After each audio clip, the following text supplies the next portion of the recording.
നമ്മുടെ എല്ലാം തന്നെ ധാരണ നാം എല്ലാവരും തന്നെ ബിസിനസ്സുകാരാണ് അല്ലെങ്കിൽ ഓണ്ടർപ്രണറാണ് എന്നൊരു ധാരണ നമുക്കെല്ലാവർക്കും ഉണ്ട്. ശരിയാണോ അത്? ഏതെങ്കിലും തരത്തിലുള്ള ഒരു ബിസിനസ് ചെയ്തത് കൊണ്ട് ഒരു ഓണ്ടർപ്രണർ ആവുന്നുണ്ടോ?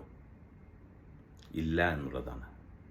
നിങ്ങൾ എത്ര വലിയ ടേൺ ഓവർ ചെയ്യുന്ന വ്യക്തികളാണെങ്കിലും ശരി, നിങ്ങൾ കൃത്യമായി ഒരു ഓണ്ടർപ്രണർ ആവണമെന്നുണ്ട് എങ്കിൽ തീർച്ചയായിട്ടും 90 ഡേയ്സ് നിങ്ങളുടെ ഓർഗനൈസേഷനിൽ നിന്നും നിങ്ങൾ വിട്ടുനിന്നുകൊണ്ട് ഒരു ഓട്ടോ പൈലറ്റ് രീതിയിൽ മുന്നോട്ടേക്ക് പോകുന്ന ഒരവസ്ഥ നിങ്ങൾക്ക് ഉണ്ടാക്കിയെടുക്കുവാൻ സാധിച്ചിട്ടുണ്ട് എങ്കിൽ മാത്രം നിങ്ങളൊരു ബിസിനസ്സുകാരനാണ്, അതല്ലെങ്കിൽ ഒരു ഓണ്ടർപ്രണറാണെന്ന് പറയാൻ സാധിക്കും.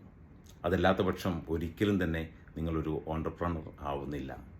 നിങ്ങളൊരു സെൽഫ് എംപ്ലോയിഡ് പേഴ്സണെന്നോ അല്ലെങ്കിൽ ഒരു എംപ്ലോയിഡ് പേഴ്സണെന്നോ മറ്റോ പറയാൻ വേണ്ടി വരും.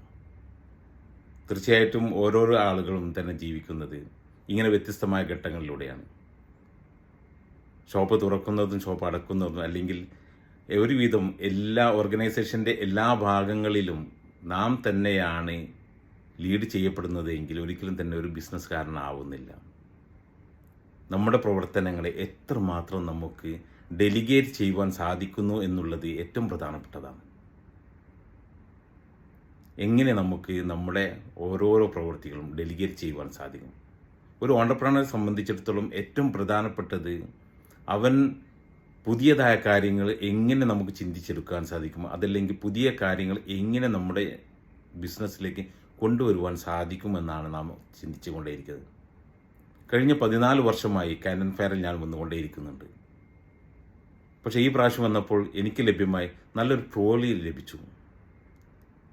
കാരണം അത്രയും വലിയ ഒരു ഹാളിൽ നമുക്ക് പൂർണ്ണമായും തന്നെ നടന്ന് കാണുവാനുള്ള ബുദ്ധിമുട്ടുകൾ ഇന്ന് ഞാൻ അനുഭവിക്കുന്നു. 10 വർഷങ്ങൾക്കപ്പുറത്ത്, അതല്ലെങ്കിൽ 2010 ആദ്യമായി കാനൻ ഫെയർ വന്നപ്പോൾ അന്ന് എനിക്ക് നല്ല ആരോഗ്യമുണ്ടായിരുന്നു. ഇന്ന് അവർ മനസ്സിലാക്കി, ചില ഓണ്ടർപ്രണേഴ്സ് മനസ്സിലാക്കി, എന്നെപ്പോലുള്ള വ്യക്തികൾ പ്രായം കൂടി വരുന്നത് കൊണ്ട് തന്നെ സ്വാഭാവികമായിട്ടും അവർക്ക് വേണ്ടുന്ന പുതിയ തലങ്ങളിലൂടെ, അതിലെ പുതിയ കാര്യങ്ങളിലൂടെയാണ് അവരെ സഞ്ചരിപ്പിക്കേണ്ടതെന്ന്. അതുകൊണ്ട് തന്നെ അവർക്ക് വേണ്ടുന്നതായിട്ടുള്ള കാറ്റലോഗ്സും മറ്റു കാര്യങ്ങൾ കളക്ട് ചെയ്തുകൊണ്ട് അത് കീപ്പ് ചെയ്യാനും, അതോടൊപ്പം തന്നെ വളരെ സുഖകരമായി എല്ലാ ഹാളിലും കയറിയിറങ്ങി പോകുവാനുള്ള സൗകര്യത്തിന് വേണ്ടിയുള്ള ഒരു പുതിയ ട്രോളി അവർ കണ്ടുപിടിച്ചു. ചെറിയ രീതിയിൽ വളരെ ലൈറ്റ് വെയ്റ്റ് ആയിട്ട്, അതല്ലെങ്കിൽ നമുക്ക് ഹാൻഡ് ക്യാരി ആയി ഏതൊരു എയർക്രാഫ്റ്റിലും കൊണ്ടുപോകുവാൻ പറ്റുന്ന രീതിയിലുള്ള ഒരു ട്രോളി. എങ്ങനെയുണ്ട്?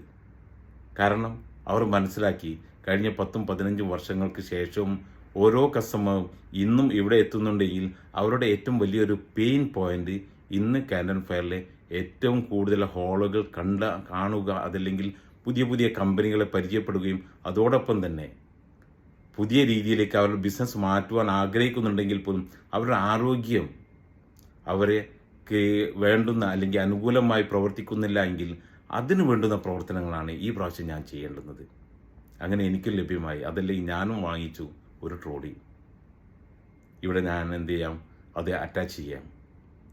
നാം ചിന്തിക്കേണ്ടുന്നത് പുതിയ പുതിയ പ്രശ്നങ്ങൾ എങ്ങനെയാണ് വരുന്നത്, അതല്ലെങ്കിൽ പുതിയ പുതിയ സാധ്യതകൾ എങ്ങനെയൊക്കെയാണ്. ഒരുപാട് വർഷങ്ങളായി വിറ്റുകൊണ്ടിരിക്കുന്ന അല്ലെങ്കിൽ നൽകിക്കൊണ്ടിരിക്കുന്ന സർവീസുകൾ തന്നെയാണോ നാം എന്നും നൽകിക്കൊണ്ടേയിരിക്കേണ്ടത്, അതല്ലെങ്കിൽ പുതിയ തലങ്ങളിലേക്ക് നമ്മുടെ ചിന്തകളെ എങ്ങനെ നമുക്ക് മാറ്റിയെടുക്കാൻ സാധിക്കുമെന്നുള്ളതാണ്. പുതിയ ഓപ്പർച്യൂണിറ്റികൾ, പലരുടെയും പ്രശ്നങ്ങളെയാണ് നമ്മുടെ പുതിയ പുതിയ ഓപ്പർച്യൂണിറ്റികളായി വരുന്നത്. നാം കണ്ടെത്തുക എന്തൊക്കെ തരത്തിൽ നമുക്ക് പുതിയ പുതിയ ഓപ്പർച്യൂണിറ്റികൾ കണ്ടെത്തുവാൻ സാധിക്കുമെന്ന് ആലോചിക്കുക. അതിനു വേണ്ടുന്ന പ്രവർത്തനങ്ങളാകട്ടെ, അതിനു വേണ്ടുന്ന ഡിസ്കഷനുകളാവട്ടെ ഇനിയുള്ള നാളുകളിൽ.